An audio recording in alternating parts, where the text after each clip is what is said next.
Our Sunday service streaming live from Austin, Texas. We're so happy to be here with you today. Before we get started, please take a moment and say hello.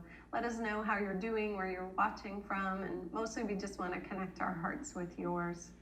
I'm really excited to let you know about a new program that we're launching today called Sharing is Caring. You may not realize that you're sharing the Sunday message while it's live, especially in these first few minutes, really makes a difference. Not only do we reach new people who don't know about Unity or might really need today's message, but it also helps all of our Facebook friends, our fellow congregants who've gotten lost, say, on Facebook scrolling, and they just need that gentle nudge and reminder that service has just started. So what we're doing is for every share during the live service, we'll donate $5 to a different nonprofit every week. This week, we're supporting the Round Rock Serving Center. And what they do is they help people in the Round Rock area and southern Williamson County with food, clothing, and financial assistance. They've been at it since 1987, and so for every share that we receive during the Sunday service, we'll donate $5. And it's a way for us to connect as a community and make a difference. So before we get started with today's message, I do have someone special who wants to say hello. Hi, everybody. I am so thrilled to be doing this video right now. My name is Tony Dahl, for those who don't know me. I have been with Unity Church of the Hills, oh my goodness, probably 15 years now, because my daughter was 2 when I moved to Texas. This is an enormously strange time, but what's happened for me is that I've felt, even though I've been distanced from people, I felt a lot of love come from people as well. So that's been a great feeling for me. Just to tell you what I've been doing for the last few months, I actually started a build process back in November of a house in Liberty Hill. And during this quarantine, I closed on that house. So you can imagine how challenging that was and how many trips to Home Depot and Lowe's that I had to do with the mask on and all of that just to get settled into the house. So really that's what I've been doing for the last few months. I have been just busy with just trying to get our house pulled together, get the kids' rooms pulled together.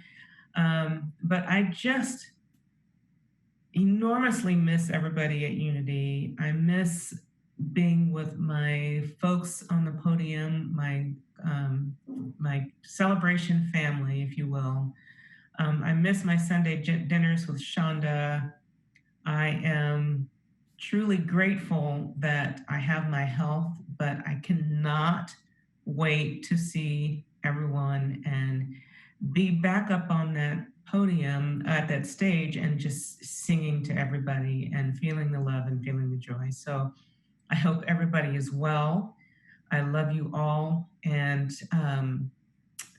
please stay safe and just feel the love that's coming from the celebration crew.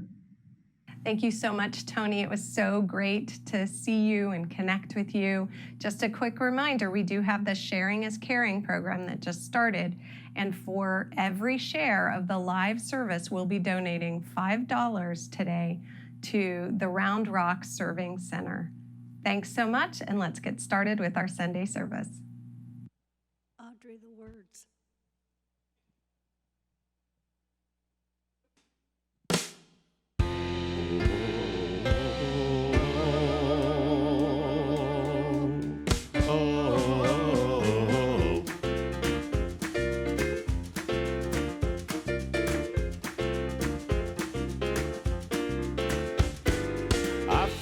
The Spirit all over me. I feel the Spirit all over me. It's in my hands, in my soul, down in my feet. I feel the Spirit all over me. Hey, hey, I feel the Spirit all over me. I feel the Spirit all over me. It's in my hands, in my soul. soul, down in my feet.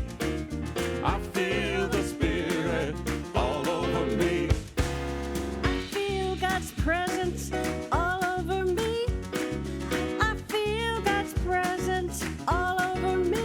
It's in my hands, in my soul, down in my feet. I feel God's presence all over me. I feel God's presence all over me.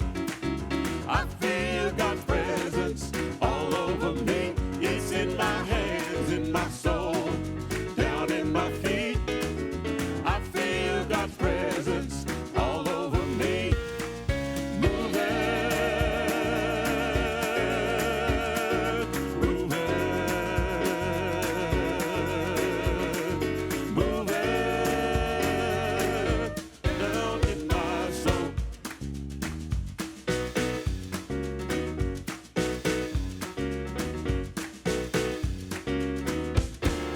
I feel abundance all over me.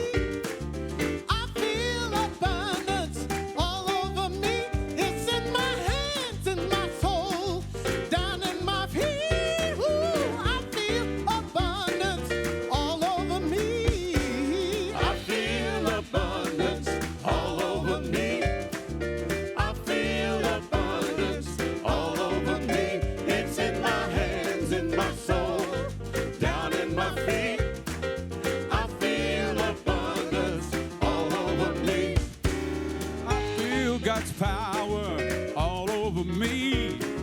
I feel God's power all over me. It's in my hands, in my soul, down in my feet. I feel God's power all over me. I feel God's power all over me. I feel God's power all over me. It's in my hands, in my soul, down in my feet. I feel God's power all over me. I feel God's love, yes, all over me. I feel God's love, yes, all over me. It's in my hands, in my soul, down in my feet. I feel God's love, yes, all over me. Moving,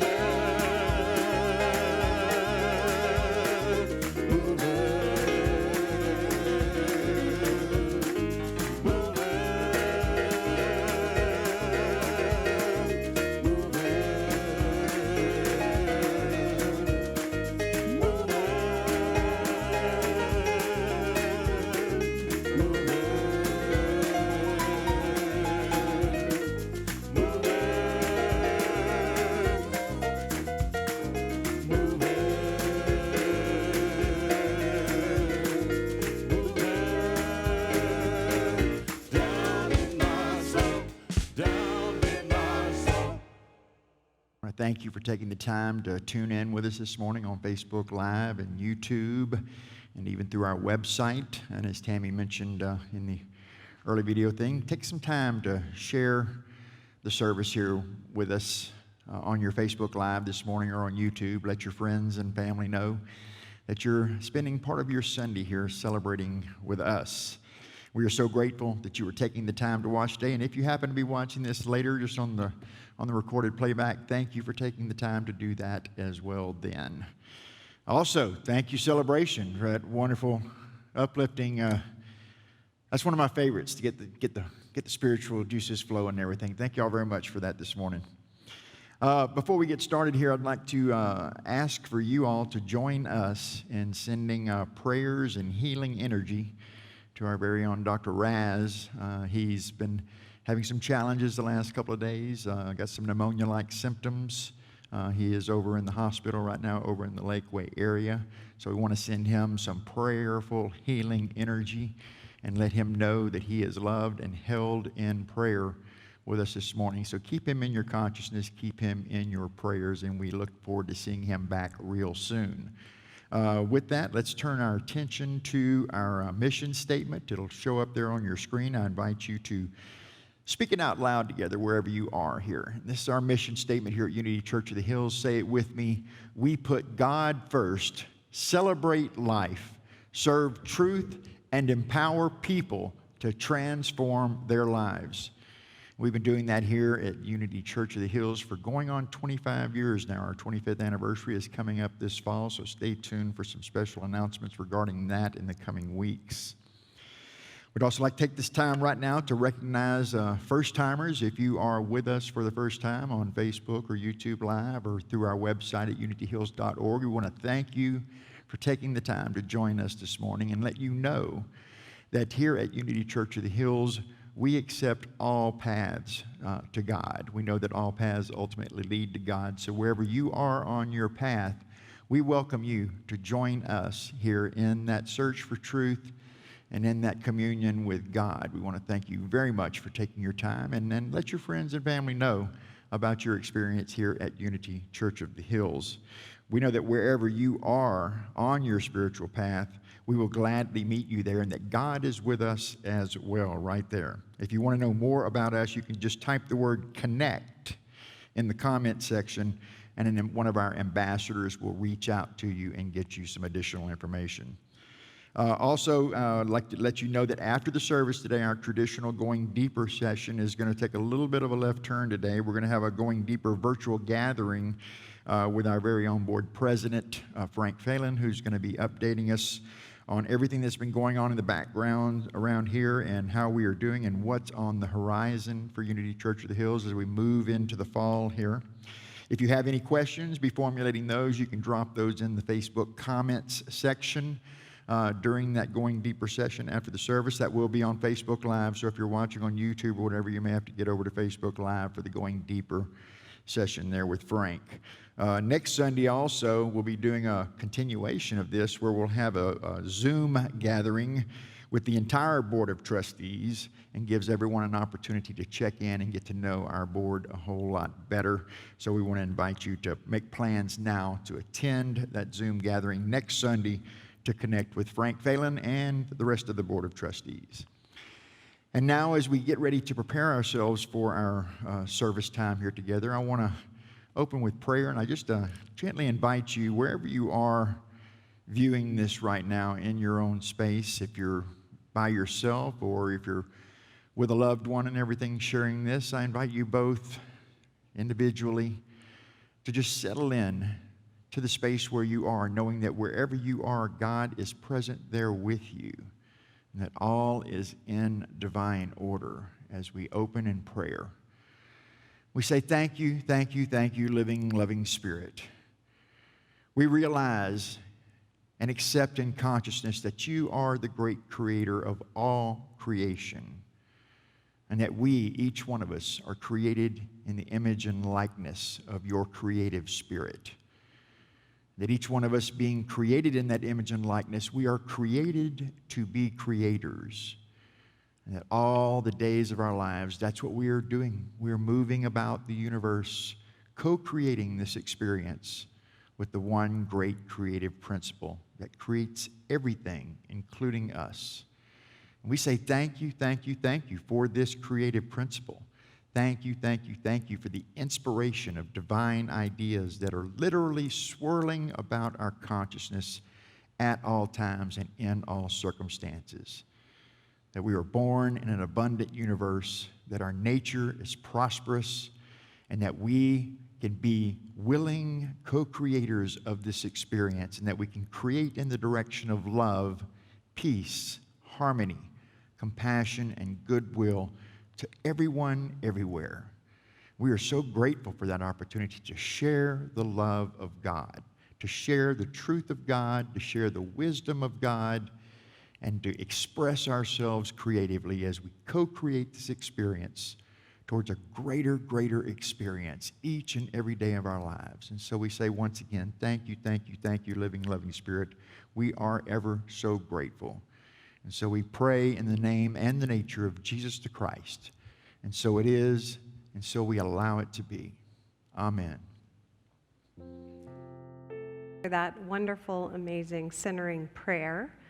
Speaking of our prayer chaplains and prayer, we want to invite you to receive one-on-one prayer from them following today's service by calling 512-814-5400 5365. Leave a message with your name, phone number, and a request, and a chaplain will call you back. We do have quite a few announcements today. Not a lot of them are funny, but they are all important. So here we go.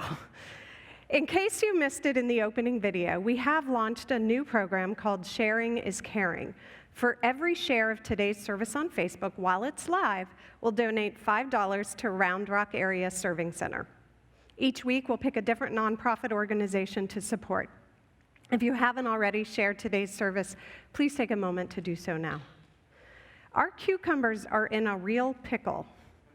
Seems we're in need of a few more volunteers in the community garden. Let us help them out.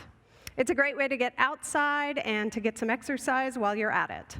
So email Shonda Birch to get signed up today. The UCOH Garden team is sponsoring a drawing in our bookstore.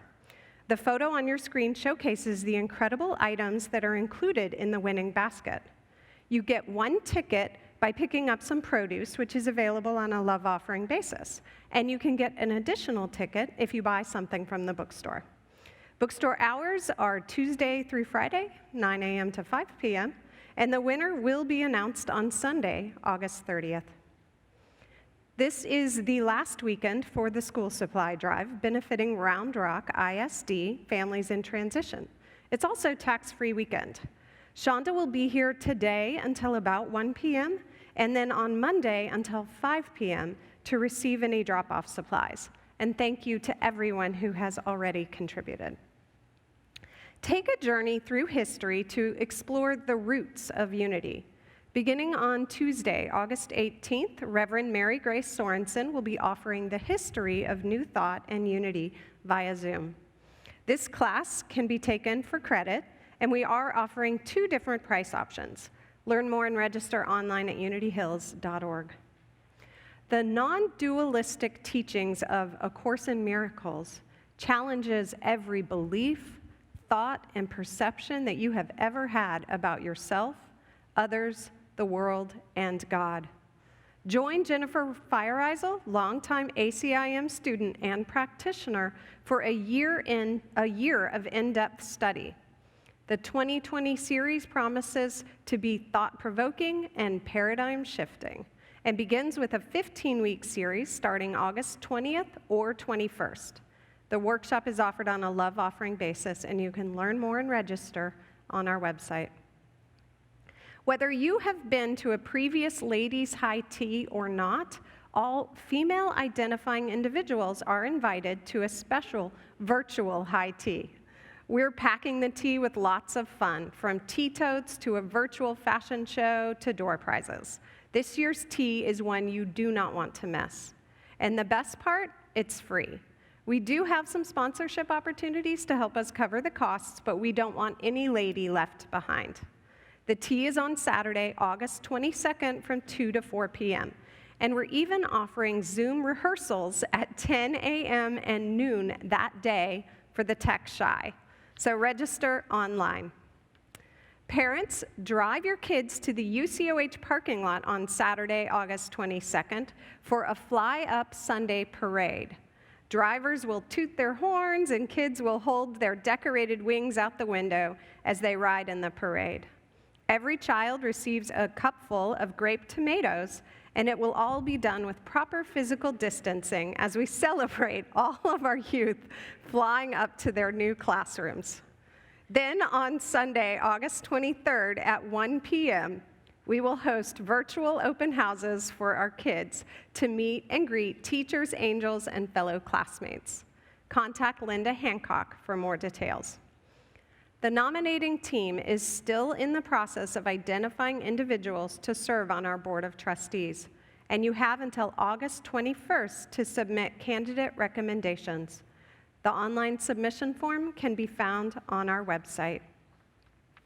And now I would invite you to settle in for some time of meditation. And we begin today's meditation with an invitation to go ahead and give yourself that gift of total presence. So anything that has happened before this moment, anything that is yet to be, I invite you to gently set it aside as we anchor ourselves fully into this now moment. And if you haven't already closed your beautiful eyes, I invite you to do so now. And with each conscious breath, relax even deeper. Breathing in and letting go. And if there's any place in your body that's calling for your attention, you can just send your breath right there. Breathing in and breathing out. Relaxing more and more into the infinite presence of the divine. Opening to the allness of this present moment. Now imagine that you are standing in a vast canyon or a field on a clear night. The sky is clear and it is at its most visible. The stars in the sky are brilliant, bright, and infinite. As far as the eye can see, stars illuminate the night sky. Allow your gaze upon this vastness to be soft. And as you soften your gaze, perhaps a single star or constellation draws you in. It becomes brighter than all the other stars around you, and your focus is pulled there. Allow yourself to be drawn in by its brilliance. As you breathe and notice, you see you are a free agent for the quantum field with access to an infinite array of possibilities. And the night sky represents that infinite field of potentiality. And that single star, that single constellation, is that indwelling presence within you, pulling you to a creative idea that is yours alone, that you are being called to bring into form. And you may not know what that is at this moment, but it is there for you. And so I invite you to bask in the creative impulse of the universe and to listen in the silence.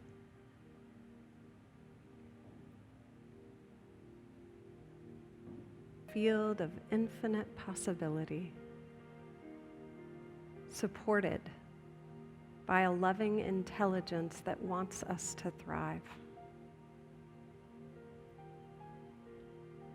And so I invite you to remain in that field of possibilities while you go ahead and bring yourself back into this time and space, wiggling your fingers and toes. When you are ready, open your beautiful eyes.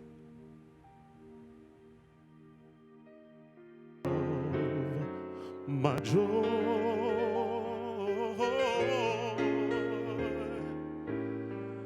all that's good and perfect comes from you.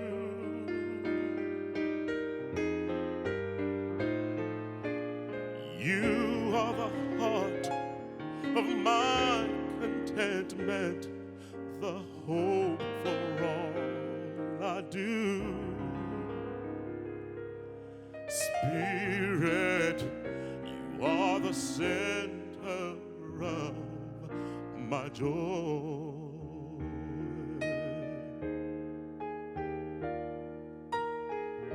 When I've lost my direction, you're the compass for my way. You're the fire and light when the nights are long and cold. In sadness, laughter that brightens up my day. When I'm alone, your hand is there to hold. That's why I say that, Spirit, you are. You are the center of my joy.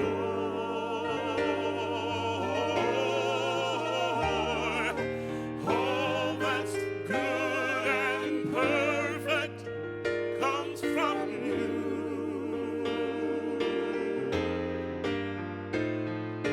You are the heart of my contentment. You're the hope for all I do.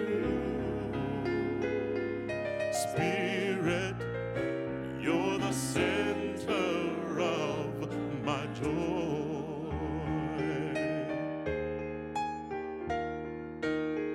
You are why I find laughter in the simple things in life. You are the music in the meadows and the streams. Oh, you are the voices of the children in my family and my home. You're the source and finish of my highest dreams. That's why I can say that, Spirit, you're the center of my joy.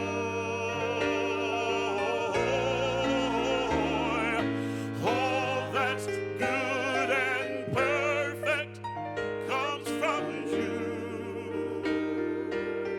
You're the heart.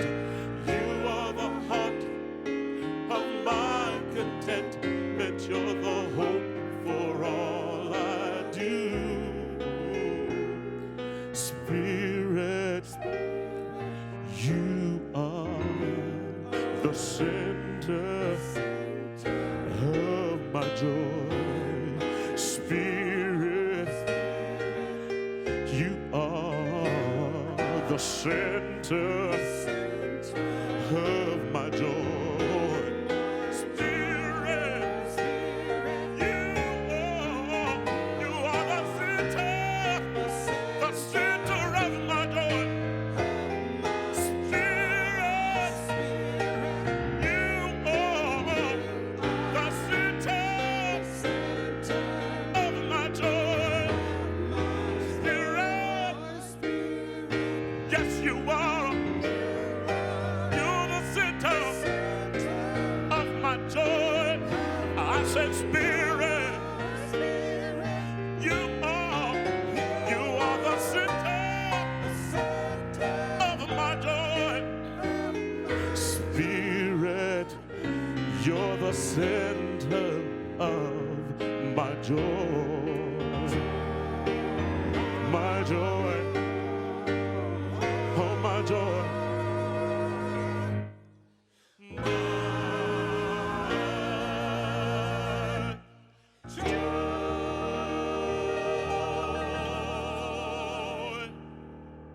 Morning once again, and thank you once again, Celebration, Roderick Sanford. Way to rock the house. So, today begins the first of a two-part series called Created to be Creators. I was scheduled to speak next Sunday. I was going to talk about this in sort of one service, but with Dr. Raz being in the hospital, it turned into a two-parter. So we're going to spread this across two parts, which is always good for me because 20 minutes is never enough time to actually get in everything that you want to say about these topics, especially about creation, creativity, and our role as co-creators of this experience. So we're going to dive into that in just a few moments, but I want to kind of outline what we're going to be doing here today and next week as well. There'll be a lot of the information that we're going to be sharing here will be coming primarily from two sources. One is Elizabeth Gilbert's book, Big Magic, and we'll talk more about that in just a few minutes. And the second big part of the equation is also Julia Cameron's The Artist's Way. And then in amongst that, we'll be intersecting with some other things from Dr. David Hawkins, Unity Principles. We'll probably name check Don Miguel Ruiz and Ernest Holmes as well before we're through with this process of talking about creativity and our role that we are created to be creators. And where this came from, as Tammy and I were brainstorming what this talk would be about, I just kind of started riffing on this idea, basically Unity Principles, where if God is the ultimate creator, and that we, each one of us, are created in the image and likeness of God, then we are created as creators. That is our foundational spiritual identity. That comes before we have a name, before we have a family, before we have a hair color, an eye color, any of those other kinds of attributes and everything, that at our foundation, we are creative in nature. That if we are not acting in alignment with our nature, and in effect going against our creative nature, then our life is going to become dysfunctional. For me personally, that's not something that I learned in a book. That's something that I learned from actual experience. And then later on, when I came across and intersected with Julia Cameron's The Artist's Way, she gave me a language to explain what I was experiencing and so forth. And it was there that I began to understand that I was actually living out of alignment with my creative nature and was, in effect, resisting accepting that creative nature and everything. And that's why my life was dysfunctional at the time. Ironically, as I was coming to that realization, I was actually working in the entertainment business at that point in time, in the film and music business specifically, and you would think that those would give you plenty of opportunities to be creative. But I was in a role in a company, had evolved into a role in a company where I was dealing more with lawyers and accountants and everything, and was what at the time seemed like I was doing everything but being creative. And so I had that sort of, clash of what I thought the experience was going to be and then what it really was. And that led to sort of cognitive dissonance, and that ushered in a dark night of the soul, and that ultimately ushered in the invitation from Spirit, which I now can see now, to walk away from that experience in the entertainment business and, in effect, begin again. To begin again. I was talking with someone earlier this week that the mark of the spiritual warrior, is to always be at the beginning.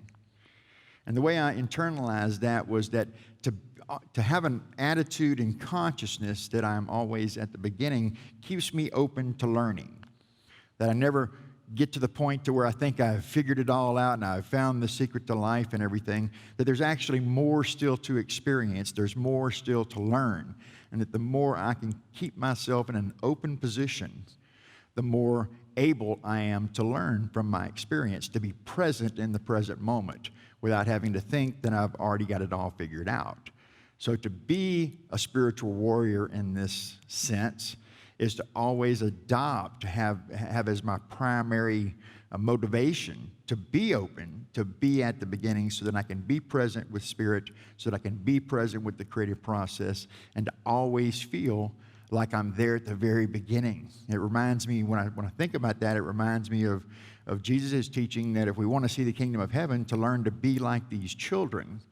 And one of the aspects that he was pointing out in that is that children have that sense of wonder, that sense of amazement, at being alive in the kingdom and just sheer play. If you ever noticed a couple of kids when they're playing sometime and they run into a conflict and they get into a little fight and a little tussle, 2 minutes later, they will have changed their minds. They will have hugged each other's necks and then gone back into the business of playing. They don't accumulate the drama and everything. They're able to let it go and to get right back to that creative spirit, to be in the kingdom of heaven and to be playful in spirit. And I can tell you from experience, I'm 62 now, but I still have a youthful spirit and consciousness. I still feel young inside. Many of you probably feel that as well. And one of the ways that I'm able to cultivate that experience is by being involved in the creative process, to be a conscious co-creator of this experience. And specifically as it relates to me, a co-creator of my own experience that puts me in a position of power as opposed to a position of having to react to circumstances and everything. When I'm shrinking from that power, it's easy for me to flip over into, to feeling powerless or to feel like a victim of circumstances and so forth. But it's always getting back up on the horse and reassuming my power as a creator, a powerful co-creator of this experience that keeps me on the path and keeps me moving towards the experience of peace. That if I'm in alignment with my creative and spiritual nature, that I have a much better shot at experiencing peace during the course of my experience than otherwise. So, I want to start off to kind of get the ball rolling here. I want to read a brief quote from one of the opening chapters in Elizabeth Gilbert's book, Big Magic. For those of you all who might be Elizabeth Gilbert's fans of Eat, Pray, Love, and you haven't come across Big Magic, I highly encourage you to pick that book up. I've been listening to it on Audible recently, and I want to thank Tammy for first bringing it to my attention because it was a very valuable piece to add to the toolbox, so to speak, of creative experience and creative nature. So I want to read this thing. This comes very early in the book, and she starts off with a question. Do you have the courage to bring forth the treasures that are hidden within you? Surely something wonderful is sheltered inside of you. I say this with all confidence because I happen to believe that we are all walking repositories of buried treasures. I believe this is one of the oldest and most generous tricks the universe plays on us human beings, both for its own amusement and our own. The universe buries strange jewels deep within us and then stands back to see if we can ever find them. The hunt to uncover those jewels, that's creative living. The courage to go on that hunt in the first place, that is what separates a mundane existence from a more enchanted one. The often surprising results of that hunt, that's what I call big magic. She literally means that too. She doesn't mean that this is a magical experience. She actually means what she says, that this is literally creativity is magic, not magical. It's magic. It's literally communing with the creative forces and the creative power and the creative energies that are literally swirling about us at all times, and then to work in cooperation with that, with those principles and so forth. And the result of that is that we create magic. Now, one of the big stumbling blocks for a lot of people, and it was for me in my own experience, and one of the things that I had to heal in the early days of the walk, is that the kind of creative living that she's talking about is not necessarily professional creative success or artistic success. And while those are fine and good and some of the more obvious kinds of expressions of creativity that we can aspire to and even achieve in our own lives, this is not all that she is speaking about. She is literally talking about adopting an attitude and consciousness that allows us to look at every area of our life as a creative opportunity. I know that there are probably many among you here who, I know we've got a great gardening team here who's been setting up our gardening thing over here and having all kinds of vegetables and goodies coming out of the garden that are, by the way, available in the Unity Yuko bookstore here for a love offering. So if you're in the mood for fresh, homegrown vegetables and everything, drop by here and pick up a batch of them and give us a love offering. But I've taken notice this past year, probably since the coronavirus thing happened and everything, is that once the activities were sort of interrupted in the normal routines and I wasn't spending so much time jetting around from the house going to different events and we were kind of sheltered in place, as it were, that my creative desires, one of the ways it manifested was in taking up gardening around the house. For the past week, in fact, I've been spending time, placing sod grass in my front yard and repairing my front yard. And it's been a daily thing for about a week now. And in the process of that, getting down in the dirt, putting your hands in the dirt, laying the grass, cutting the pieces, getting your design of your yard right and getting everything done, I became very aware this is besides it being hot work at this point in time in the middle of summer doing this is actually a creative process. And it was that awareness that I'm actually engaged in a creative process, communing with nature, moving this grass that had been, cut up somewhere else and then trucked over to my house and dropped in my driveway, and then moving around and doing that, and then taking pictures. I've been loving taking pictures in my front yard, like watching this project progress and everything, going like, wow, just in 1 week's time, it has literally transformed our experience around the house and of our house. And that too, even though it seems like hard work and more physical manual labor, it's actually a very creative process, because the grass itself is an ongoing creative process. And that even some of the plots of grass that I've laid down that seem to be brown and getting some dead grass and everything, that as I stand out there every day and I water that yard generously, getting all this grass take root, I'll walk out the next morning and see new growth. The creative process is ongoing in that turf that's laying there in my front yard, laying there in your front yard. Creativity is literally going on around us at all times. And that we ourselves are expressions, effects, and consequences of that creative process. That is our true foundational identity, our true foundational purpose in the world, is that we are creating whether we're consciously aware of it or unconscious of it.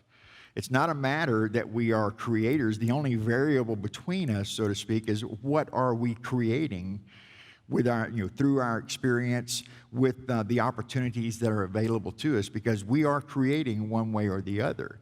And this resonates also with actually all of these things that I've been saying up to this point sort of relate and align with unity principles number 1, 2, and 3, that God, what we call God the Good, is the only one power and one presence active everywhere in the universe at all times.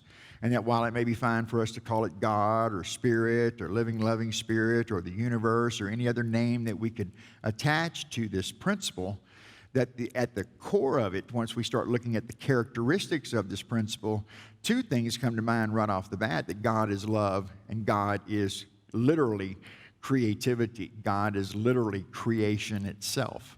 And that you and I, as unity principle number 2, reminds us we are created in the image and likeness of God the Creator. And being in the image and likeness of God the Creator, that we are created as creators, intended to be co-creators of this experience, not even intended to, that we are in effect co-creators of this experience. And that the only variable really is like I said a moment ago, what are we creating with our opportunities that are amongst us? And we're oscillating also back and forth, to use A Course in Miracles language here, we're oscillating back and forth between love and fear all the time. And sometimes we're creating from love and with love in mind and so forth. And sometimes we might be creating some things where there's a little more fear involved in that. The good news is that our creations that come from fear are unstable. They're unstable, and they don't actually last over the course of time. We have to bring the energy of love into those creations to harmonize the creative process that's going on there. And love always neutralizes fear. That's one of the characteristics and qualities of love, is that it's what Charles Fillmore calls the harmonizing power. Right? That if we're doing, in our 12 powers, I should say this also, this month is August, and in the 12 powers calendar here at Unity, that the power of the month for the month of August is the power of will. And the power of will is our executive power. And the power of will has an interesting relationship to the other 12 powers, because the power of will can actually act, independently of the other 12 powers. It's really interesting. If you decide to do something, whether it defies your understanding, whether it defies your own better discernment and everything, whether it even, not even paying attention to the power of your love, that whatever your will says to do, then the other 11 powers have to follow along with it, because the will is the executive power, it's the choosing power, it's the deciding power. And so the will, acting independently of the other 11 powers, and especially the power of love, can get us off track in our lives very, very quickly. That if we're only choosing what we want when we want it because we want it, and everything else, sort of be damned, as it were, then we can get off track in our lives pretty quickly following that kind of thing. One of the things that comes to mind immediately with that is like with addictive behaviors or addiction experiences and so forth, that we're choosing this addictive agent, whatever it may be, and it comes in all kinds of forms, and that when we start following that around and choosing that from our will, we can easily go off track. And it's really interesting to see that we can also misapply the power of our love, because in an addictive environment, as it were, in an addictive experience, our will is choosing against our better judgment, against our better interests and everything. And even the drug addict loves his drug of choice, so to speak. He brings love into it. That's a misapplication of love, but nonetheless, he brings love in to harmonize his experience to make sure that he has his drug of choice on hand whenever he needs or wants it and everything. That's a misapplication, of course, of our 12 powers, but nonetheless, it is among the range of options that are available to us. And the only time we would do that and work in opposition to our own better interest is if we have not consciously brought ourselves into alignment with our fundamental spiritual identity, which is we are creators. We are born as creators. We're creating all of our lives, as I said, whether we're consciously creating or unconsciously, that we are in effect creating at all times. Some of our creations are unstable, some are more stable than others. And there's a distinct energetic difference between the two. And so what we're talking about here as created to be creators is to get in alignment with that fundamental spiritual nature, that at our root, at our foundation, that we are creators, and then to work in alignment with that, to consciously be aware of what it is that we're creating in our lives, not only for our own personal experience and everything, but also for the experience of the people that we intersect with. It's really an interesting thing when you think about it. Sometimes there's, I don't know what the latest actual figure is, but somewhere near 7.5 billion people on the planet. 7.5 billion people on the planet. And each one of us is a creator. Each one of us is born as a creator. Each one of us is co-creating this experience. And that as we're co-creating this experience, the collective energy of all of our choices has a resonant tone, a resonant energy, a resonant vibration collectively. Dr. David Hawkins, in his work, Power versus Force, among others, he articulates this, and he estimates that we are collectively, the whole planet, resonating at the energy vibration that equates to what we know as courage. And if you recall in the opening reading there, Elizabeth says, that the courage to go on that hunt in the first place, that is what separates a mundane existence from a more enchanted one, the courage. I remind you all that the root word that forms the word courage comes from a root word that means heart. And so to have courage is to have heart. And that if we're moving in that direction of courage, that's when the level of courage in Dr. Hawkins' world is where we begin to access true creative power. We move beyond and evolve beyond the energies of force, which are more appropriately aligned with things like pride and shame and guilt and anger and fear and all of those kinds of what we call lower energies, and that courage is the threshold between those lower energies and the higher expressions. And that as we move forward with courage and we courageously co-create our experience, the way we choose about what we involve ourselves in necessarily has to shift. It's hard to be in a conscious relationship with yourself as a co-creator and then to continue to co-create experiences of shame or guilt or fear or judgment or any of those kinds of things. Ultimately, if you're conscious of your co-creation, if you're conscious of your creative nature, at some point in time, you're going to necessarily seize hold of the reins, seize hold of the power that's involved there, and then we're going to want to correct course and keep ourselves in alignment so that we get better and better results in our lives.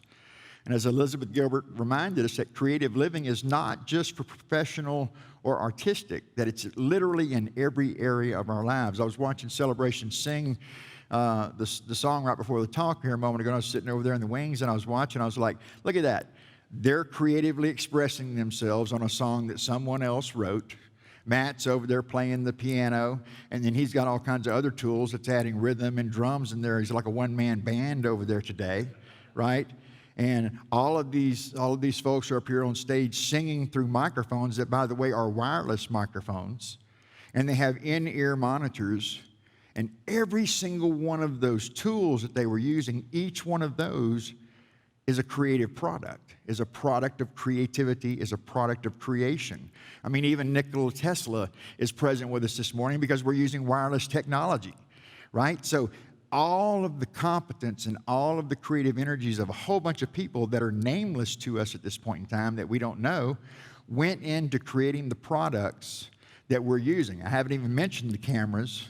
I haven't even mentioned the internet or the digital streaming or the devices that you may be on your end watching us through. All of those things are creative product. It's not just about poetry. It's not just about literature. It's not just about drama or Broadway or music or any of those other kinds of things that ostensibly are easy for us to relate to as creative products. Everything is creative. Everything is creative. Say that again. Everything is creative, and we are intended to be co-creators of this experience, and we have unlimited creative potential. Unlimited creative potential. Y'all have probably heard the phrase before, the analogy, the metaphor, however you want to describe it, that we're only using about 15 to 20% of our mind capacity at this point in time. There may be some of us that are using more, some of us that are using less, but collectively, we're only accessing, let's say we access 20% of our total creative potential. Look at what all we have created with just 20%. Look at that. It's amazing. It's just like, it's mind-blowing, literally. And that if we could just increase the amplitude, so to speak, from 20% to, say, 25%, it might seem like a 5% increase on a vertical scale, but actually it's logarithmic and exponential. That if we move from 25%, or I should say when we move from 20% to 25%, we will be operating at a level of power that we can't even really conceive of at this point in time. You're welcome. You're welcome. You have a wonderful day. So that's what we're dealing with here, that we're created to be creators, we have unlimited creative potential, and that we're only creating, so to speak, up to this point in time in history at a fraction of what our potential is. And that if we set our minds on getting ourselves into alignment with the creative principles, getting ourselves into alignment with our foundational spiritual nature, and then operating and choosing and acting and expressing in conscious alignment with that creative truth about our beings, then necessarily our creative expressions are going to have a higher and higher quality to them moving forward.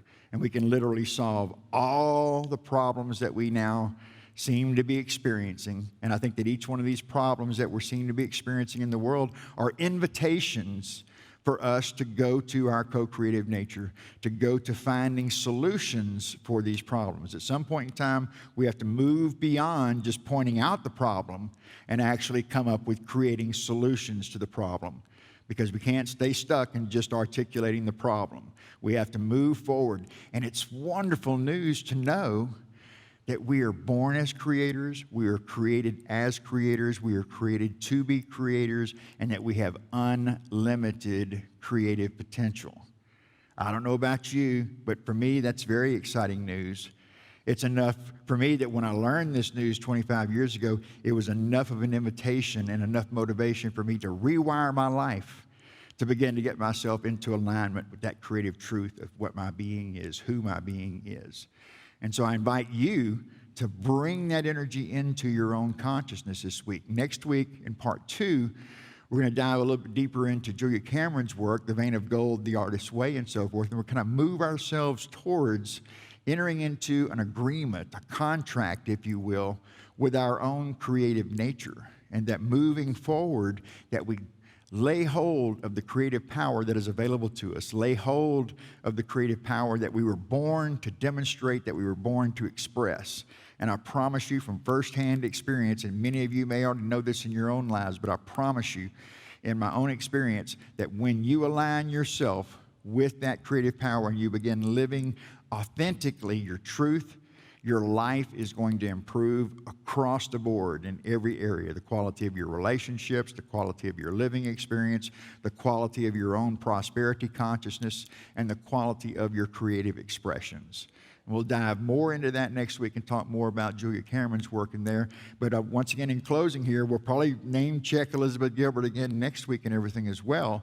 But I encourage you, if you have not checked into that book, Big Magic by Elizabeth Gilbert, I encourage you, download it on Audible. I've been listening to it while I do my morning walks and so forth. And they're short little chapters, and they're great. It reminds me of the War of Art, these short little chapters that are great little reminders and great pieces that we can easily digest. They have very practical value in our lives. So I encourage you to check into that.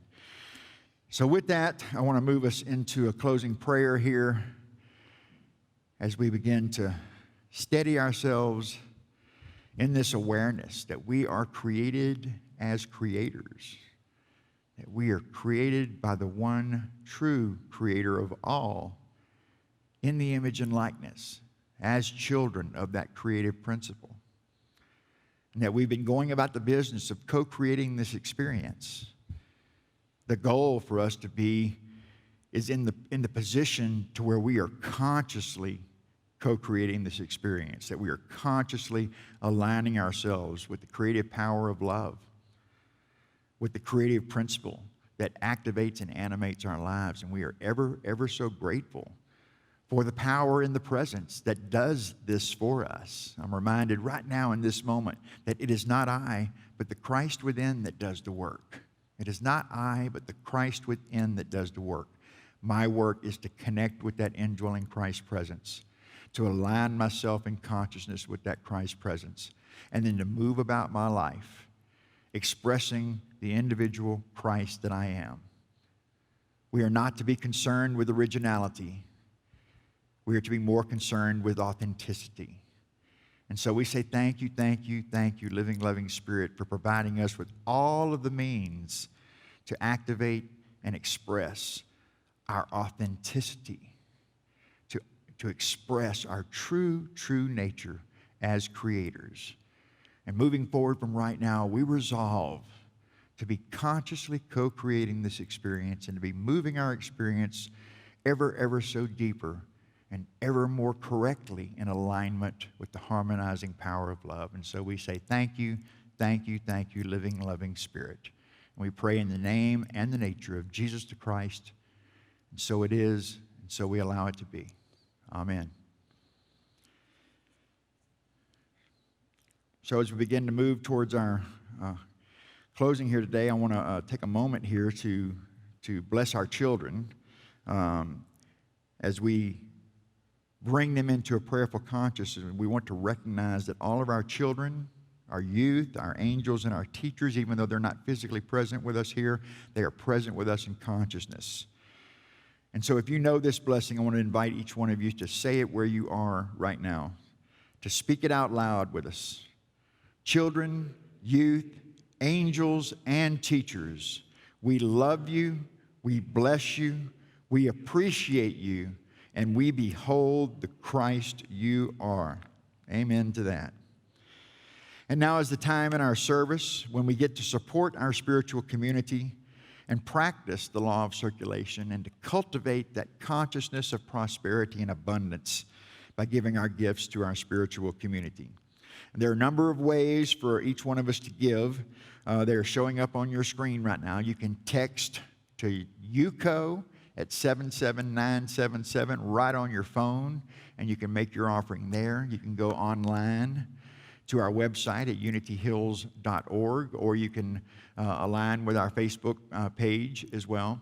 You can also download the UCO app. That's my favorite way of giving now. Since I've had the app on my phone, it makes it much easier. I might not be here on Sundays, and it might be Tuesday or Wednesday in the middle of the week, and I think about, oh, wow, it's good time to give. I just get that urge to give, and I don't have to be up here at church or send a check to the church or call someone. I can just get on my phone on that UCO app and make my contribution right there. We also are analog in that we'll accept a check as well. So you can mail your check here to Unity Church of the Hills if you prefer to give that way. And so as we contemplate our gift right now, and I encourage you to hold that gift in consciousness. You may already be giving it right now, even as I speak, but if you're going to give a little later in the day or a little later in the week and everything, I want you to hold that in consciousness as we speak our offering affirmation together. Divine love through me blesses and multiplies all that I am, all that I have, all that I circulate, and I am grateful. And Celebration is going to come up here and sing us a song. We want to thank you for that. We want to thank you again for your generous support of Unity Church of the Hills. And while the campus is closed, our church is very much open, and your gifts and tithes make that possible. So thank you once again.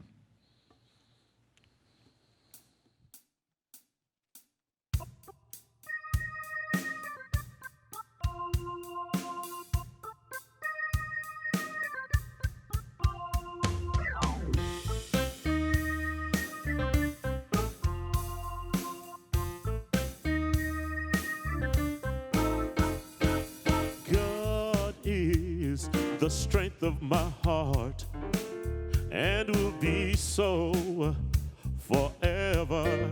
God is the strength of my heart, and will be so forever. Say, God is the strength of my heart, and will be so forever. God is the strength of my heart, and will be so forever. My heart was moved, I was filled up with joy. Nevertheless, my forever will be. You are my heaven while here on earth. My desire is to have you with me. God is the strength of my heart, and will be so forever. God is the strength of my heart, and will be so forever. Say, God is the strength of my heart, and will be so forever. God is the strength of my heart, and will be so forever. My heart was moved, I was filled up with joy. Nevertheless, my forever will be. My God is faithful, my heart is free. My desire is to have you with me. Say, God is, oh yeah, the strength of my heart, and will be so forever. God is the strength of my heart, and will be so forever. Say, God is the strength of my heart, and you will be forever and ever. Say, God is my strength. Yes, He is forever. Hey, God is the joy and the strength of my life. Removes all things, misery and strife. God promised to keep me, never to leave me, never ever be short of the truth. God is the strength of my heart, and will be so forever. So God is the strength of my heart, and will be so forever. So God is the strength of my heart, and it will be forever and ever. God is my strength,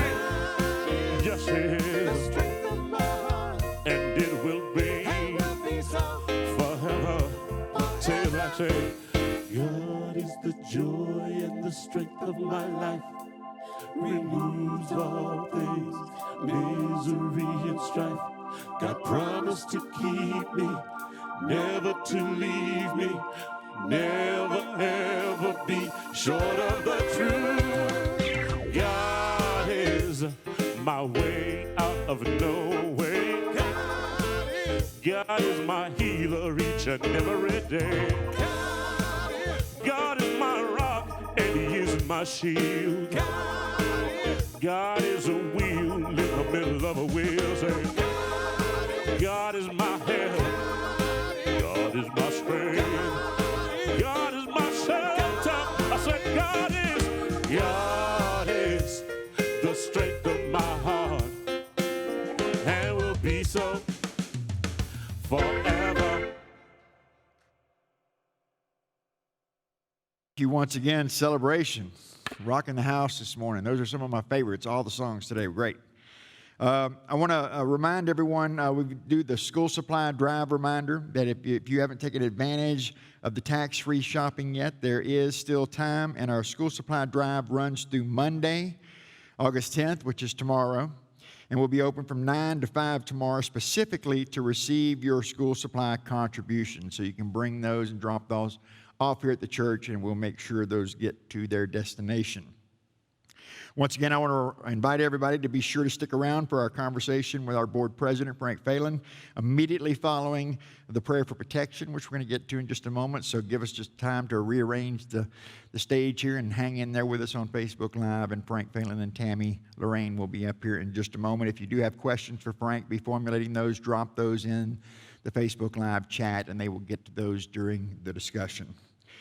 With that, I want to invite you, wherever you are, once again, to close out our worship time here this morning by reciting the prayer for protection together. The light of God surrounds us. The love of God enfolds us. The power of God protects us. And the presence of God watches over us. Wherever we are, God is, and all is well. Y'all have a great week, everybody. Peace. With all of us, and we'll also have an opportunity for you guys to ask questions. So, Frank, take it away. Thank you, Tammy. Can you all hear me okay? Am I broadcasting? Yes? We're good? All right. Well, good morning, everybody. I've got a lot of information to cover, so I'm going to cover it at a fairly high level so that we have time to have questions and answers and can convey as much information as possible to everyone that's participating. I'd like to start out, though, to think of this as a continuation of Rick's talk on the co-creation piece, because that's what we're doing here. The board activities are continual processes of co-creation for Unity Churches of the Hills as a whole. And so these activities are part of that process, and we engage in utilization of the other Unity principles, prayer and meditation and knowing that God is and we are all the same, and it's all love. And so we move from that space, and I'm going to go right into some of these topics because we've got a lot to cover. The first one, I wanted to just address the response to the COVID-19 virus that's going on by the church. It may not be apparent at face value, but there is a lot of work that has occurred in the past. We had to go completely virtual. But then there's continual ongoing work at the administration level, the operations level. We have a reopening committee that includes board representatives, staffs, and members of the laity that are constantly looking at and reevaluating and updating policies and approaches and providing pathways, planned pathways for things as they shift. So we're trying to stay proactive and moving forward with that. They have a three-phase or three-emphasis approach around that of both services as well as group activities and then our youth programs. And all of those things are constantly being looked at and discussed. And then we have some other programs, things like our InReach, where an example of that is the sharing is caring piece. Mm-hmm. We're constantly innovating. Staff is coming up with amazing new ideas on how to respond to this in a positive, principled way. I'd like to move on and talk a little bit about finances now. There's been a lot of activity. In fact, these past few months, I would say the board has been more active than any of the prior 8 years I've been on the Board of Trustees. And it may not, again, be apparent, but that's one of the reasons why we're having this piece. As you all are hopefully aware, we applied for the PVP program, and the church did receive a grant loan, and those funds have been helping us walk through this challenging time. We also negotiated a 3-month deferment with our bank, which ended last month, and so we're now back to paying full mortgage and interest, principal and interest on the mortgage. We've been working on, staff really is doing the majority of the legwork on that, reducing operational costs as well, so that we can continue to be fully staffed, but do it in a way that is economical. The last piece I wanted to talk about was gifts and ties. 3 weeks ago, Dr. Raz addressed a situation that we now have seen coming. In past, I've received feedback from congregants when we have gotten into a situation where there's been financial difficulty. Congregants have come to me and said, well, why are you telling me about this after the fact? You know, we want to know what's going on enough so that we can plan and we know what's happening with the church upcoming. And so, I have to say, it's been marvelous working with Dr. Raz and with Ron, our new financial director. We did that work and we looked forward. And so 3 weeks ago, we realized that at our current level of giving, we're going to work our way through those PPP funds and basically not be able to operate at the same level that we have been. And so he addressed that 3 weeks ago. I spoke to it briefly 2 weeks ago, and I'm going to address it again more specifically. And this time, just to put some numbers to it so that we understand what it looks like, we are running about 25% below what we need to operate at to be able to be fully functional the way we are operating in this current COVID-19 environment. What that looks like is we need to bring in about another $5,000 a week. So specifically, we've got an idea of what that looks like. We also know we live in an unlimited resource universe that supplies absolutely everything that's needed just on time. So we're going to hold that in consciousness as a community and see that happening as we move forward to meet the needs so that we can continue to co-create on all the other levels that we work on. And 3 more topics, and then I'll be quiet. Healing work. Last fall was tough, and there's still folks that are wanting to heal around what happened last fall, and we've been doing work on that. Just so you're aware, the board has done work with Dr. Teal around putting some finalization to that, and it is a process. The church, through the Spirit groups, has been working with the Eye of the Storm, which is a great healing process. The end of this month, Dr. Teal's going to be bringing in what he calls bridges to breakthrough, which he's used before to assist. Since we did not engage interim transitional ministry through UWM, we're serious about providing additional opportunities to work through anything that's vestiges of past hurts, so that we can let go of those and move forward. And then we've also been talking with Dr. Raz about some inner child work as well too. So this will be an ongoing process that will continue to roll out things as we move forward. Another very important piece, of course, is the ministerial search. And there's been a lot of work going on behind the scenes around that as well, too. The board did a visioning process and came up with an initial vision, I will call it, as we start the process to provide a basis for our ministerial search teams, which we discussed the concept of that. We developed roles and responsibilities for 3 different teams. We'll have a ministerial search team. We're going to have something called a promotional team, or something to that effect, that will effectively promote Unity Church of the Hills in this position in our incredible community in Central Texas. to invite in a minister that's going to exactly meet our needs. And then we have a prayer team that we're going to have that will hold consciousness during this whole process.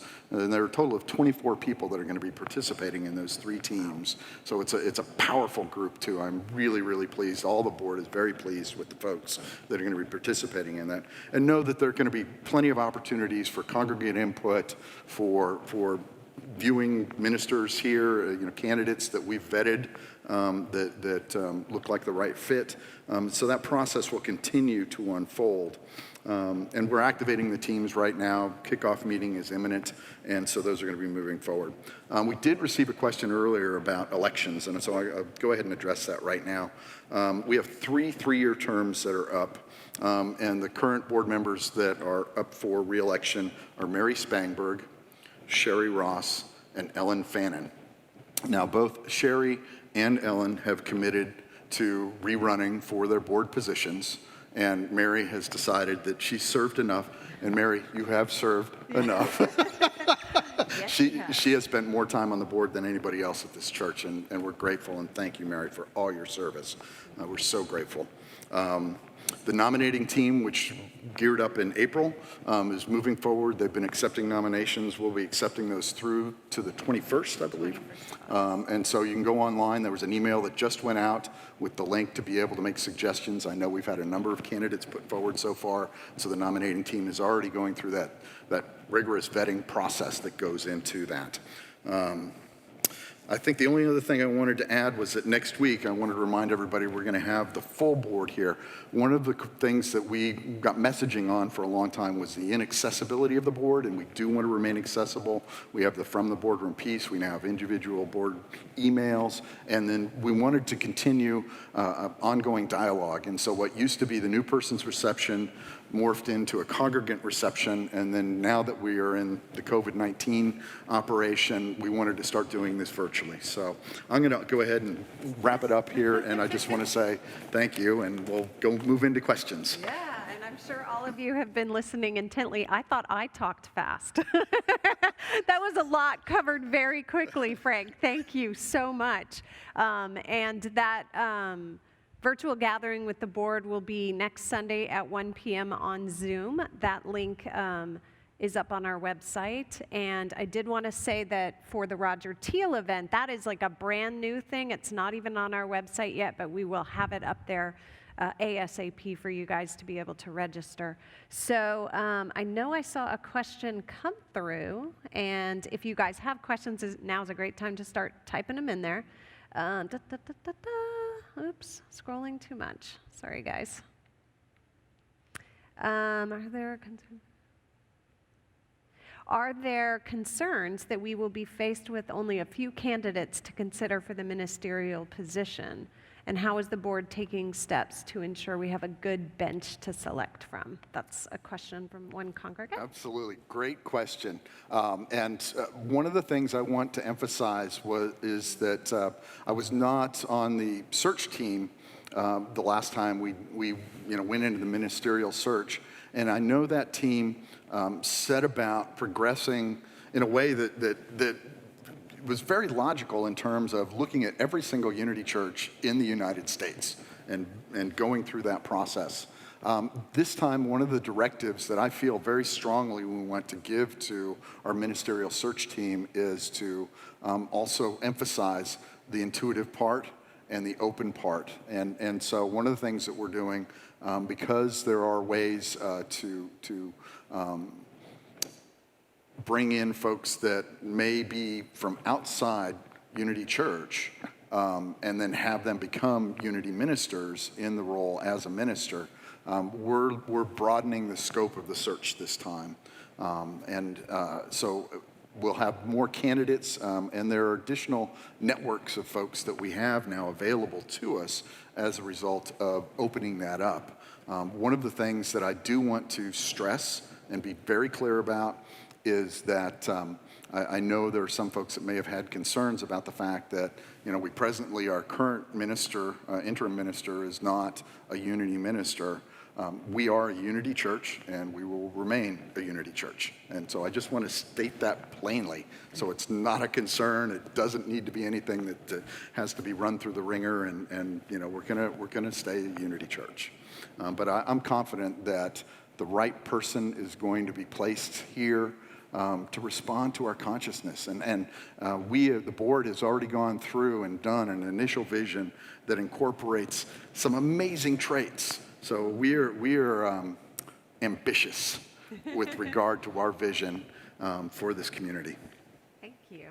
I just have to say how much I love our community. This next question is, could we please get an update on Dr. Raz? How is he doing, and how can we support him? And I love that question. I know Tina is watching with us, and Tina, I just want you to know from all of us how much we love you and how much we are praying with you and with Raz.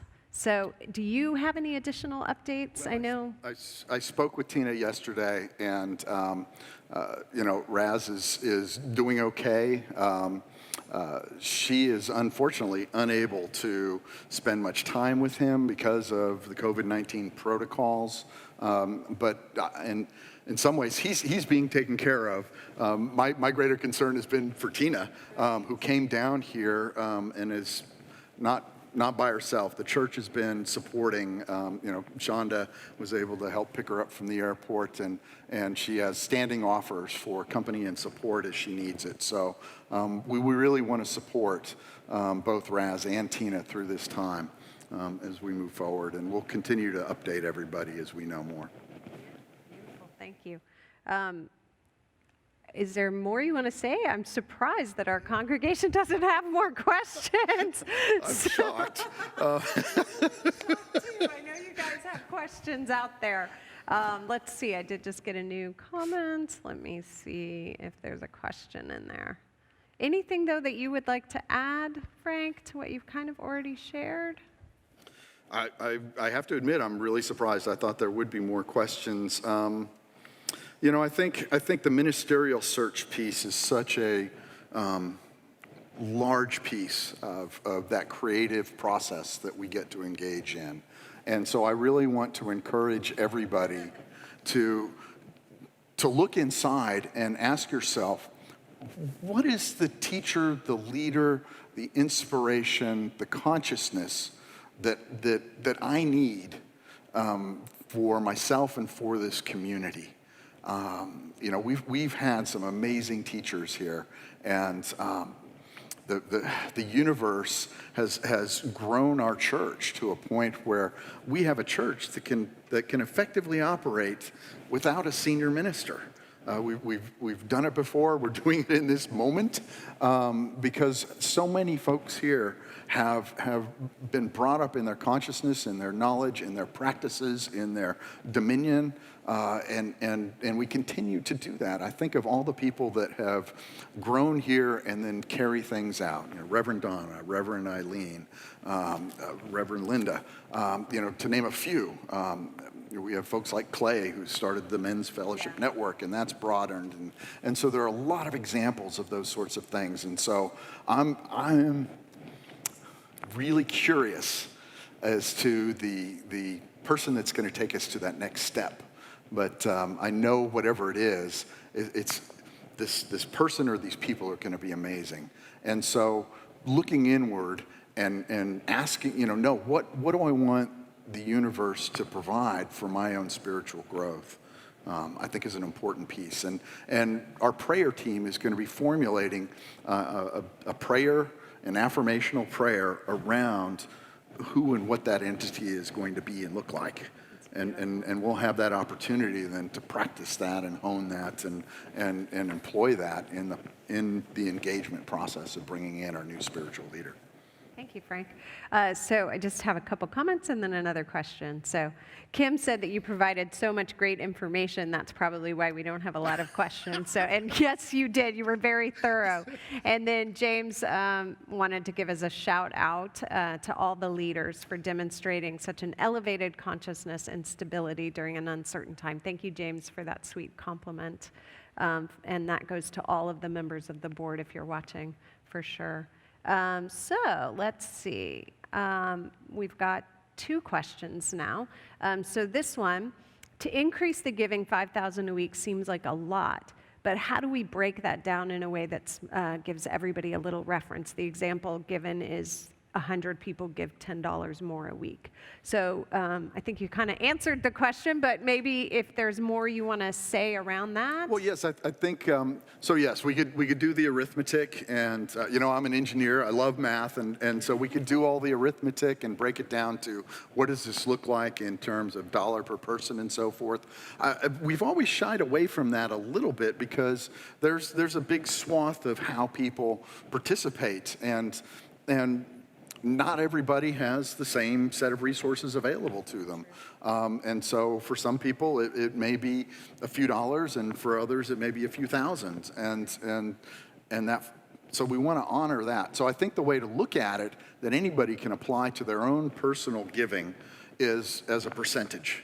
I know what I typically give, and if I increase that by 25%, then we're golden. Because that's, if we've been collectively giving that much less than we need to be solvent, then if everybody increases by that amount or more, we're going to not only be solvent, but we'll be flush.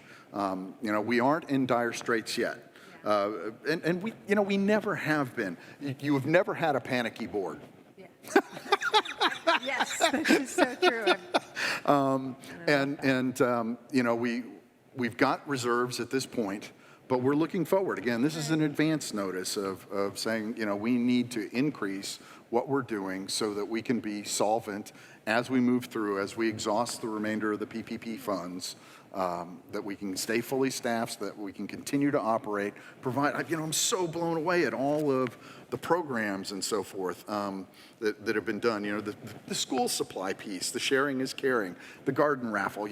These small things. There's countless hours that staff spend in the creative process, in putting these things together and working out all the details and getting the announcements made and coordinating the people, providing the resources necessary to make it happen. And so all of that creative energy is a part of what our gifts and tithes go to fund. And it's how we change Austin. It's how we change Central Texas and the world, is with this consciousness, which includes the monetary piece as well as our time, our love, our energy, and in service work. I think the piece that's so important about that fifth principle, that we practice these things, is that we employ these things through service. That's the magnifying power of service. It just can't be understated. Absolutely. Thank you. And I just want to add to the increase in the giving is the benefit as an individual. I know I've seen it in my own life. You can't outgive God. And the more you give, the more it flows back to you. We all know that. So I've got another question here, which is how can we enjoy the campus and support the church right now? Wonderful question. So I learned something this week about our campus. Some folks were here on campus, engaging with the campus, and mentioned at the end of their time, went up and hugged the tree in the center of our labyrinth. And it's, by the way, it's tree number 42, which for those of you that have read The Hitchhiker's Guide to the Galaxy know that is the meaning of life, the universe, and everything. So, there are ways to come and engage at Unity Church of the Hills right now that are safe and responsible within the context of the COVID-19 virus. You can come anytime. The campus is always open. You can come and walk the labyrinth and spend time here in contemplation and prayer and meditation. Also, we have this beautiful garden. And you need to coordinate with folks on when you come to participate in it. But it's a magnificent garden. I've never seen anything like it. As far as like a communal garden, it's just amazing what we're producing there. And so you can come and plant and weed and participate and cultivate something that's providing for our staff, for the greater community that's in need, and is also providing some continual funding. We created, there's a whole committee around operations of that garden that include multiple aspects and ways to engage the community further, to be able to make sure that it's the use of those produced fruits and vegetables are the most effective use of that. And then so far as to create a cost center and a budget for that we're now heading into the budget cycle for the church for this year. We have a fiscal year that ends September 30 and starts October 1, and we're engaging in that process, I think, earlier than we ever have, and I'm glad for that. So we're going to have a really well-developed budget this year. But included in that is a budget for the sustainability of the garden. And so it is a piece that you can always come here and participate in. And there may be others, but those are the ones that come to mind right off the top of my head. Awesome, thank you. I did want to note, I've seen a couple suggestions for some talk preferences, topics that you guys would like to see from the platform, and I will make a note of them and share them with Dr. Raz.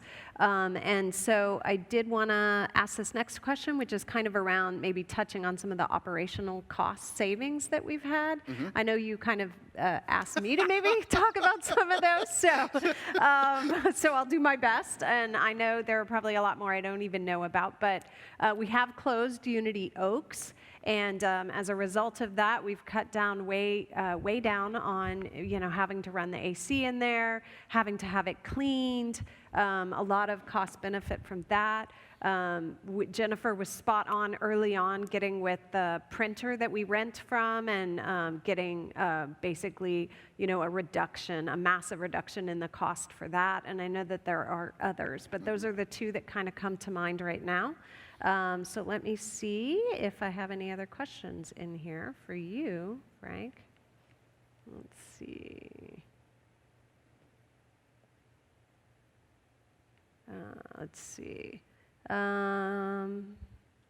Don't forget all of the amazing volunteers who also work tirelessly. Thank you so much for that reminder. Absolutely.